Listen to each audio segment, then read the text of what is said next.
राघव एक गरीब मजदूर था। वो हर रोज सुबह सूरज निकलने से पहले उठ जाता, जल्दी जल्दी तैयार होकर 2 सूखी रोटियां खाता और गांव के सबसे बड़े सेठ हरिराम के खेतों की ओर निकल पड़ता। दिन भर वो खेतों में मेहनत करता और शाम ढलने के बाद थका हारा घर लौटता। लेकिन दिन भर की मेहनत के बदले मिलने वाली मजदूरी इतनी कम थी कि घर का खर्च भी मुश्किल से चलता था। घर में उसकी पत्नी सीता और 14 साल की बेटी गुड़िया थी। उनका छोटा सा मिट्टी का घर था। बरसों पुरानी चारपाई, मिट्टी का चूल्हा और कुछ पुराने बर्तन, बस यही उनकी पूरी दुनिया थी। एक शाम राघव घर लौटा तो सीता चूल्हे के सामने चुपचाप बैठी थी। राघव ने पूछा, सीता, खाना तैयार है? सीता ने धीमी आवाज में कहा, घर में बस थोड़ा सा चावल बचा था, वही बना दिया है।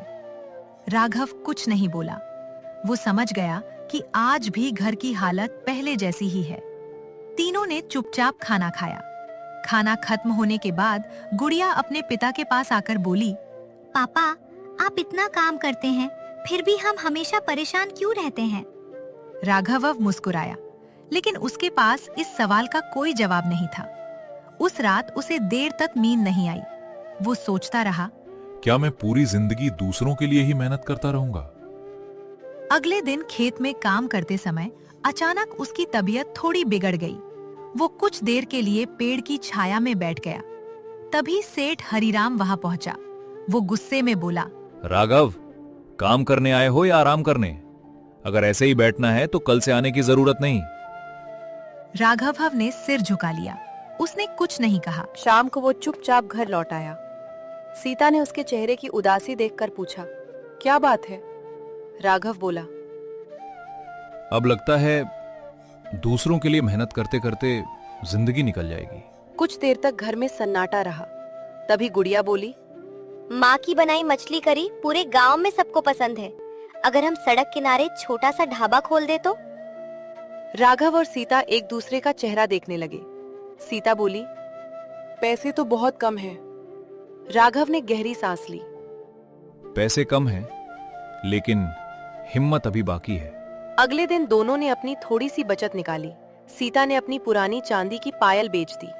कुछ पुराने बर्तन खरीदे गए। एक छोटा चूल्हा लिया गया। 2 लकड़ी की बेंच रखी गईं। सड़क किनारे टीन की छत के नीचे छोटा सा ढाबा तैयार हो गया। राघव ने अपने हाथों से एक लकड़ी के बोर्ड पर लिखा, राघव देसी मछली करी ढाबा।